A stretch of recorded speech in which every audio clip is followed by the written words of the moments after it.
तो दोस्तों स्वागत है आपका आज की इस वीडियो में। और इस वीडियो में मैं आपको source and map based question कराने वाला हूं। और एक और बात, मैं इस बात की पूरी गारंटी लेता हूं कि जो मैं इसमें आपको मैप कराने जा रहा हूं, इस मैप के बाहर कुछ भी नहीं आने वाला। यानी कि टोटल जो मैप्स के नंबर है आपके 10 के 10 वो पूरे आने के चांसेस हैं। और साथ में कुछ सोर्स बेस्ड भी हम क्वेश्चन देखेंगे जिसमें कुछ पिक्चर्स के हिसाब से क्वेश्चन पूछे जाते हैं। तो मैं चाहूँगा आप वीडियो को पूरा देखें।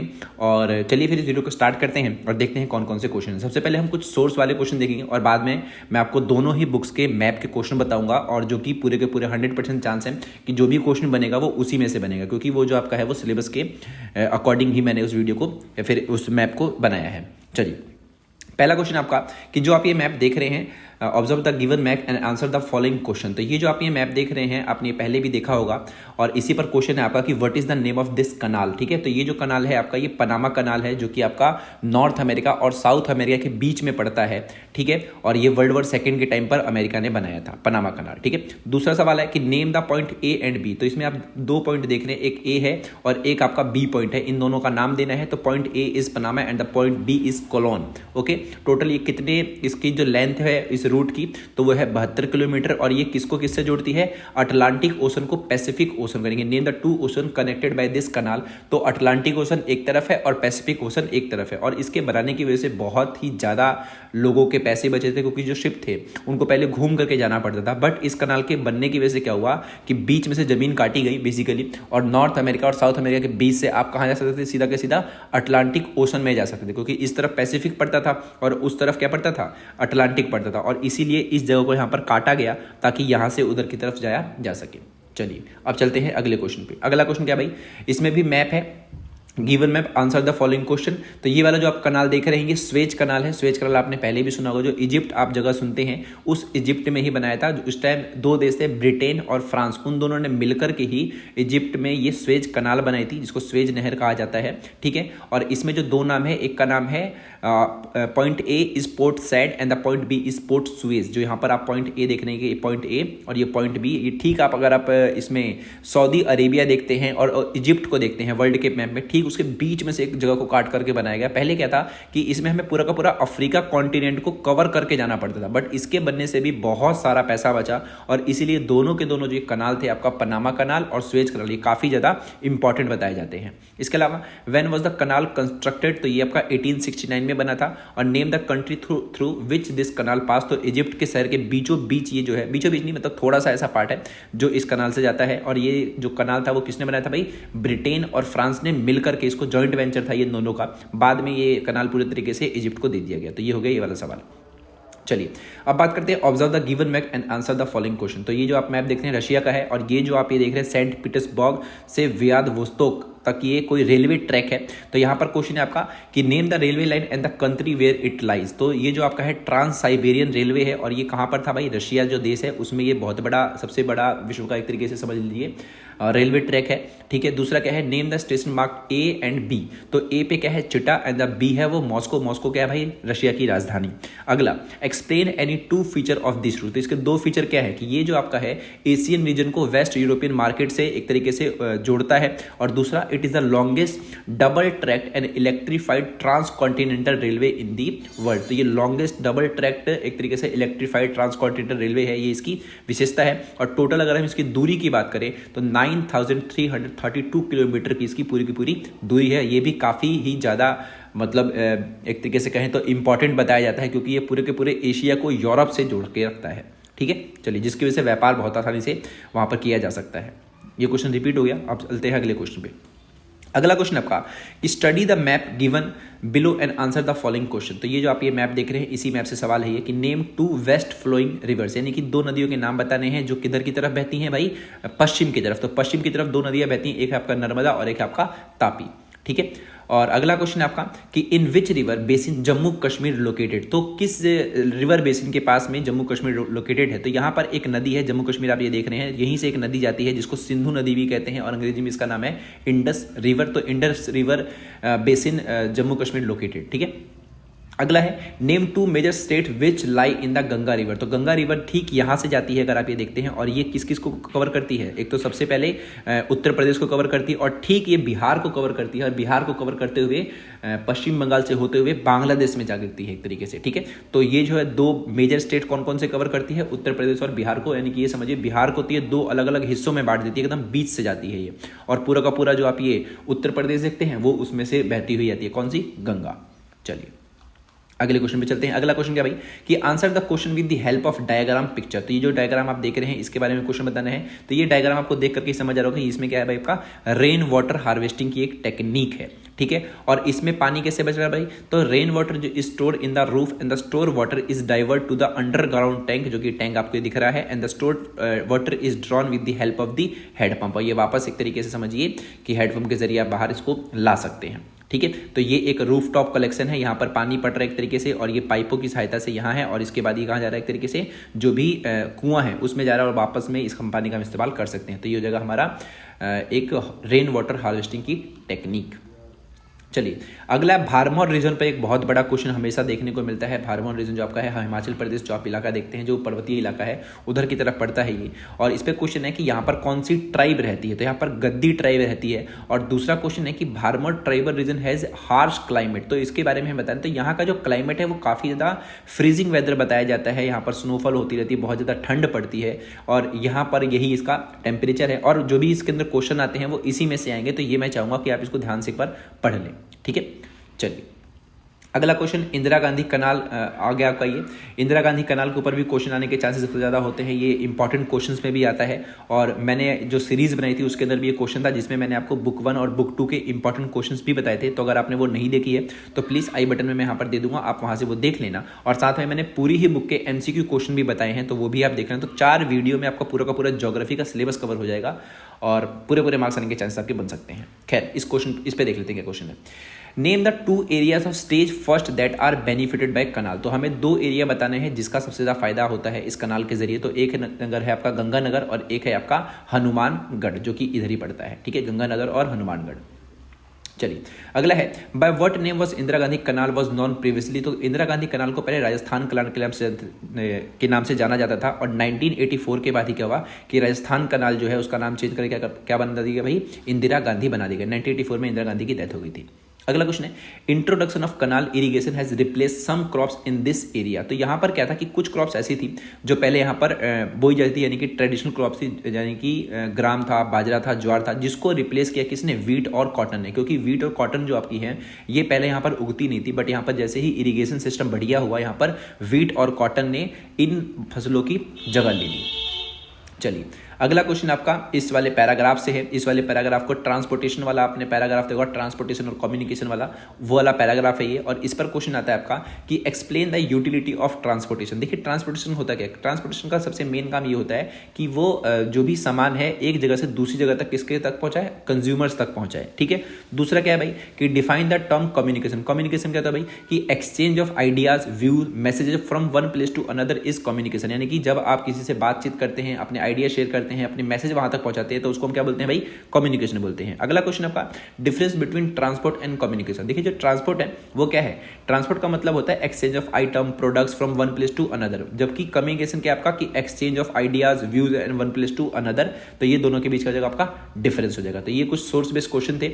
अब हम बात करेंगे भाई सबसे इंपॉर्टेंट पार्ट की, वो है आपका मैप। तो मैं चाहूंगा इसको आप पूरा का पूरा ध्यान से समझें, क्योंकि एक ही मैप आपका पूरा काफी रहेगा एग्जाम के लिए। क्वेश्चन है आपका the major areas of subsistence gathering in the world. तो हमें बताना है पूरे वर्ल्ड में जो सबसिस्टेंस गैदरिंग होती है, पुराने तरीके से जो फसलें एक तरीके से गैदर करी जाती थी उसके बारे में बताया, सबसिस्टेंस गैदरिंग पुराने तरीके से। तो वो 3-4 इलाके हैं।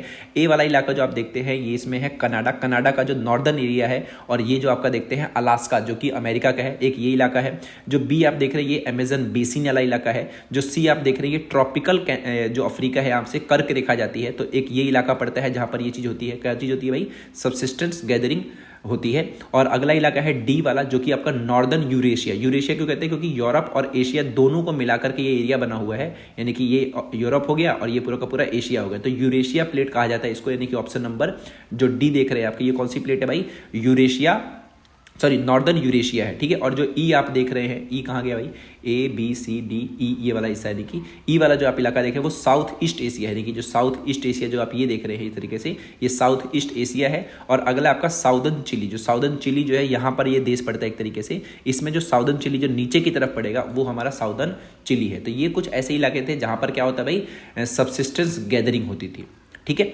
चलिए अगला क्वेश्चन आपका, major areas of nomadic herding in the world. तो नोमैडिक हर्डिंग जो होती थी वो पूरे विश्व में कहाँ कहाँ पर बड़े स्तर पर होती थी, ठीक है। नोमैडिक हर्डिंग के आपके यहाँ पर 6 नाम है। पहला आपका नॉर्थ अफ्रीका है, यानी कि अफ्रीका का जो ऊपर वाला हिस्सा देखते हैं यहाँ पर नोमैडिक हर्डिंग होती है। नोमैडिक हर्डिंग का मतलब बेसिकली होता है कि यहाँ पर घुमंतु जो लोग थे वो घूमा करते, मतलब एक जगह से स्थिर नहीं रहेंगे, यहाँ वहाँ जाएंगे, खेती करेंगे, अपने जानवरों को अपने साथ में रखेंगे। तो ये वाला था, पशुपालन हो गया, कृषि हो गया। तो ए तो ये हो गया, ठीक है। जो बी वाला आप इलाका देखते हैं वो अरेबियन पेनिसुला है, यहाँ पर अरब की कंट्री है, तो बी वाला हो जाएगा आपका अरेबियन पेनिसुला।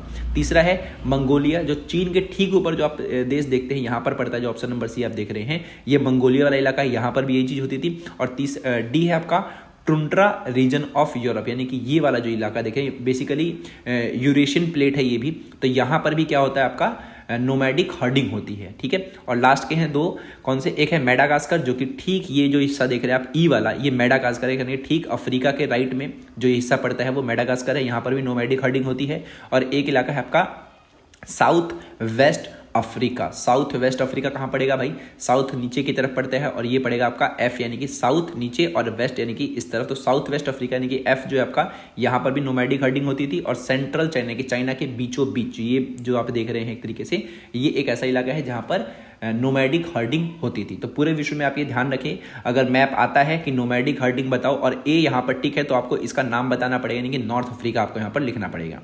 चलिए अगला क्या है, major areas of commercial livestock rearing in the world. तो कमर्शियल लिवस्टॉक यानी कि वो जो पशुपालन होता है बेसिकली उसकी बात है, और यहाँ पर कमर्शियल रूप में होगा, यानी कि बड़े स्तर पर होगा। तो वो कौन कौन से इलाके हैं हमें वो जानना है।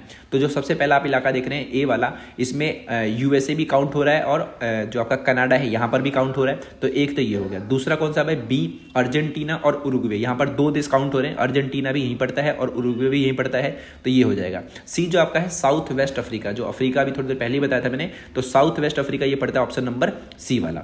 डी क्या है भाई, रशिया। रशिया के इन इलाकों में जो ऊपर वाले इलाके हैं, यहाँ पर थोड़ा मैंने नीचे दिखा दिया इसको, बट ये वही इलाके हैं जो इधर की तरफ में क्या होता था आपका कमर्शियल लाइवस्टॉक रेयरिंग होती थी। और अगला है आपका ई, यानी कि जो है आपका ऑस्ट्रेलिया, और लास्ट में आपका न्यूजीलैंड जो कि यहाँ पर दिख रहा है। तो ये वो इलाके हैं जहाँ पर कमर्शियल लाइवस्टॉक रेयरिंग होती थी, ठीक है। चलिए अगला क्या है, major areas of extensive commercial grain farming, यानी कि बड़े स्तर पर अनाज का जो एक तरीके से उगाया जाता था एक्सटेंसिव तरीके से कमर्शियल रूप में बेचने के लिए, वो कौन कौन से मतलब क्षेत्र हैं उसको बताना है। तो पहला आपका प्रेरीज है।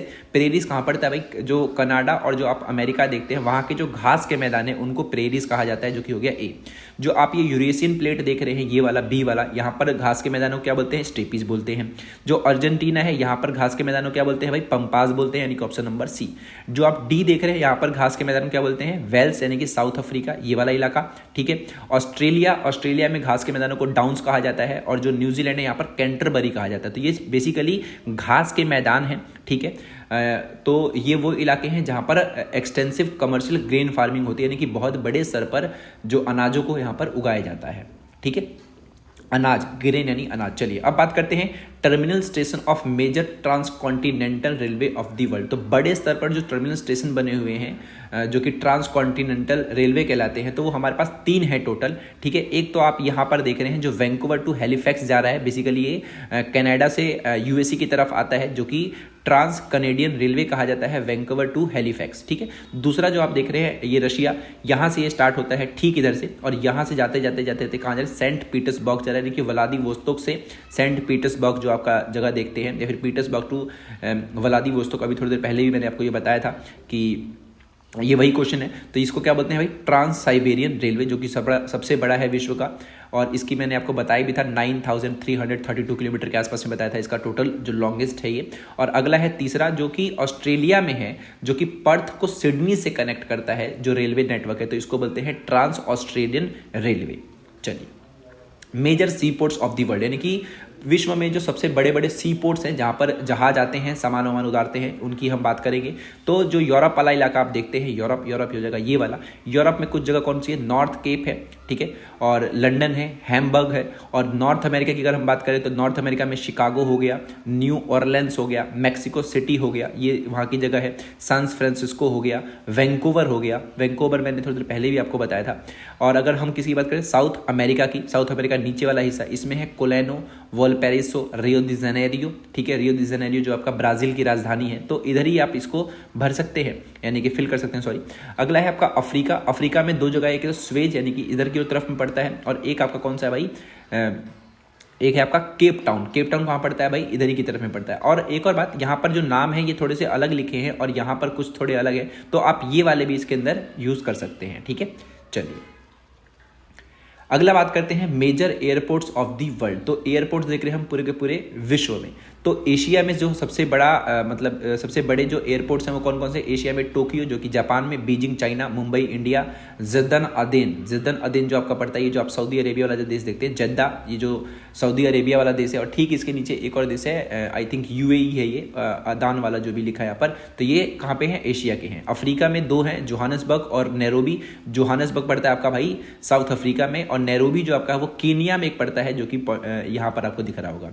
यूरोप में बात करें, बड़े क्या चीज़ की हम बात कर रहे हैं, हम मेजर एयरपोर्ट्स की अगर हम बात कर रहे हैं तो यूरोप में सबसे बड़े बड़े जो एयरपोर्ट्स हैं, एक है लंदन में जो कि ब्रिटेन में है, Moscow Australia, Paris France, Berlin Germany, Rome Italy, ठीक है। तो ये वो इलाके हैं जैसे कि यहाँ पर दिख रहा है आपको, मॉस्को रशिया में पड़ रहा है, बर्लिन जर्मनी में पड़ रहा है, लंदन आपका यूनाइटेड किंगडम में, पेरिस फ्रांस में, और रोम आपका इटाली में। तो ये यूरोप के मेजर क्या है आपके एयरपोर्ट्स हैं, ठीक है। और अगर बात करें साउथ अमेरिका की, तो साउथ अमेरिका में दो जगह हैं, सैंटियागो और ब्यूनस एरीज, जो कि आपका साउथ अमेरिका के मेजर एयरपोर्ट्स हैं, बड़े बड़े जो जहाँ पर जहाज बेसिकली उतरते हैं, इंटरनेशनल एयरपोर्ट जो बेसिकली हम इसको कह सकते हैं वो ये हैं। और ऑस्ट्रेलिया की बात करें तो दो हैं, एक है आपका डार्विन और एक है आपका वेलिंगटन। तो वेलिंगटन जो आपका पड़ता है वो न्यूजीलैंड की राजधानी है, बेसिकली आई थिंक राजधानी ही है। तो वेलिंगटन एक यहाँ पर पड़ता है और जो डार्विन है वो यहाँ पर पड़ता है। ऑस्ट्रेलिया महाद्वीप जो आपका है वो ये और ये दोनों को मिला करके बनता है, ठीक है। न्यूजीलैंड एक अलग देश है जो कि ऑस्ट्रेलिया महाद्वीप में ही आता है, और ऑस्ट्रेलिया ये पूरा का पूरा देश है, ठीक है। तो ऑस्ट्रेलिया में दो है, कौन सा, डार्विन और वेलिंगटन। तो आप ये ध्यान रखें कि major airports of the world कौन कौन से हैं। चलिए अब बात करते हैं इंडियन पीपल इकोनॉमी वाले चैप्टर की। तो इसमें बात करना है हमें, अरुणाचल प्रदेश जो आप हिस्सा देखते हैं वो state with lowest population density वाला इलाका पड़ता है। और अगर हम बात करते हैं हाईएस्ट पॉपुलेशन डेंसिटी की तो वो आपका बिहार है। तो दो नाम हमेशा ध्यान रखें, अगर आपसे लोएस्ट पूछता है, लोएस्ट पॉपुलेशन डेंसिटी, तो क्या बताएंगे आप, अरुणाचल प्रदेश, जो कि ठीक यहाँ पर पड़ता है, जो आप ये कर्जर देख रहे होंगे, यानी कि इंडिया के एकदम नॉर्थ साइड में, नॉर्थ अपर वाला इलाका। और ठीक जो बिहार की अगर बात करें तो नेपाल के नीचे वाला जो आप राज्य देखते हैं बिहार है वो, जो कि हाईएस्ट पॉपुलेशन डेंसिटी वाला इलाका है। और ये जो दोनों के दोनों हैं आपके वो 2011 के हिसाब से हैं। चलिए अब बात करते हैं leading producer of major crops in India, यानी कि कौन कौन से ऐसे राज्य हैं जहां पर कौन सी फसलें ऐसी हैं जो उस राज्य में बड़े स्तर पर उगाई जाती हैं। तो जब आप ये यूपी वाला इलाका देखते हैं, यहाँ पर वीट और शुगरकेन बड़े स्तर पर उगाया जाता है। ऐसी जो आप गुजरात इलाका देखते हैं, यहाँ पर कॉटन ग्राउंड नट वाले एरिया है यहाँ पर, यानी कि गुजरात में कॉटन और ग्राउंड नट बड़े स्तर पर उगाया जाता है। जो महाराष्ट्र वाला इलाका देखते हैं, वहाँ पर ज्वार का सबसे बड़े स्तर पर प्रोडक्शन होता है। और जो कर्नाटक है, ये जो इलाका है आपका वो कॉफ़ी के लिए बहुत ज़्यादा फेमस है, फिर कॉफ़ी सबसे बड़े स्तर पर यहाँ पर उगाई जाती है। और वैसे ही जो आपका वेस्ट बंगाल है, यहाँ पर राइस और जूट प्रोड्यूसिंग स्टेट है। और अगर हम असम की बात करें तो ये आपका टी प्रोड्यूसिंग स्टेट है, ठीक है। तो इस क्वेश्चन को आप ऐसे तैयार रखिएगा कि वो आपसे राज्य का नाम बोलेगा या फिर मान लीजिए इन फसलों के नाम बोलेगा कि वो कौन से राज्य हैं जहां पर वीट और शुगर केन बड़े स्तर पर एक तरीके से प्रोड्यूस होता है, यानी कि लीडिंग स्टेज में अगर हम देखें कि leading producer of the wheat and sugar, तो उसमें आपको उस राज्य का नाम बताना पड़ेगा, ठीक है। चलिए अगला है आपका मिनरल्स माइंस। तो पूरे भारत में मिनरल्स माइंस को लेकर के, तो पहले मैं आपको पैमाना बता दूं,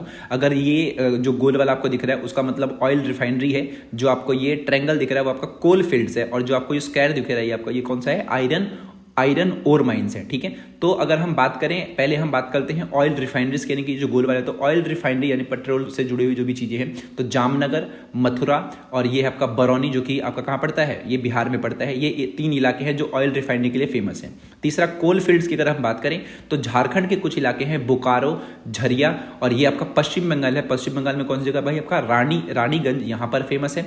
फेमस नहीं है मतलब यहाँ पर ये ऑयल रिफाइनरी मतलब कोल फील्ड्स है, कोयले की जो फील्ड्स उसको हम कहते हैं वो है ये। और एक है आपका तमिलनाडु में नेवेली जिसको हम कहते हैं। और अब बात करते हैं आयरन ओर माइंस की, तो जो स्क्वायर वाले इलाके यानी कि जो कर्नाटक वाला आप हिस्सा देखते हैं, ये कर्नाटक है आपका। इस कर्नाटक में एक जगह है बेल्लारी, जहां पर होता है जो महाराष्ट्र है, यहाँ पर रत्नागिरी नाम है, यहाँ पर होता है आयरन ओर माइंस लगे हैं। छत्तीसगढ़ में एक जगह पड़ती है बेलाडिला जो भी हो, और उड़ीसा में पड़ता है आपका मयूरभंज, यानी कि यहाँ पर भी क्या होता है आपका आयरन ओर माइंस लगी हुई हैं। ओके, तो ये हो गया आपका मिनरल्स माइंस का, जिसमें मैंने तीनों को ही कवर कर दिया एक ही मैप में। चलिए अब बात करते हैं मिनरल्स माइंस कौन कौन से हैं। तो यहाँ पर मिनरल्स माइंस में अब हमारे पास बॉक्साइट, मैंगनीज फील्ड और कॉपर ओर है। तो बॉक्साइट फील्ड के लिए डॉट है, तो बॉक्साइट पहले देख लेते हैं बॉक्साइट वाले कौन कौन से इलाके हैं। तो एक है खितरी जो कि राजस्थान में पड़ता है, मध्य प्रदेश में कटनी, ठीक है।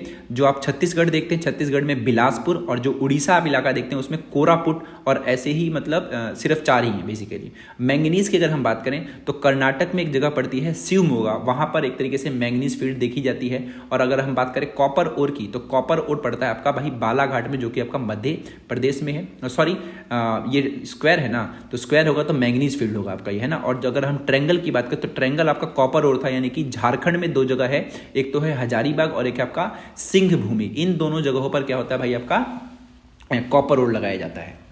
चलिए अब बात करते हैं मेजर इंटरनेशनल एयरपोर्ट्स की। तो मेजर इंटरनेशनल एयरपोर्ट कौन कौन से हैं भारत में, वो हमें देखने हैं। तो देखिए असम जो आपका है, असम में गुवाहाटी, पश्चिम बंगाल में कोलकाता, दिल्ली में दिल्ली वाला इंदिरा गांधी इंटरनेशनल एयरपोर्ट आपने देखा होगा, पंजाब में सबसे बड़ा जो इंटरनेशनल एयरपोर्ट है वो कौन सा आपका अमृतसर है, गुजरात में अहमदाबाद है, महाराष्ट्र में मुंबई है, गोवा में जो पणजी है वहाँ पर है, जो आप तेलंगाना राज्य देखते हैं वहाँ पर हैदराबाद में है, तमिलनाडु में चेन्नई, ठीक है, कर्नाटक में बेंगलुरु, केरल में कोच्चि, और एक और है यहाँ पर तिरुवनंतपुरम जो कि आपका कहाँ पड़ता है, ये भी केरल में ही पड़ता है, ठीक है। तो बेसिकली इसको याद करने का तरीका ये है कि आपको मोस्टली जो याद रखना है वो उस राज्य याद रखना है और उसकी राजधानी याद रखना है, क्योंकि मोस्टली जो है वो राजधानियों में ही है, लेकिन कुछ अलग हैं जो राजधानियाँ नहीं हैं। खैर ये हो गया हमारे क्या major international airports in India.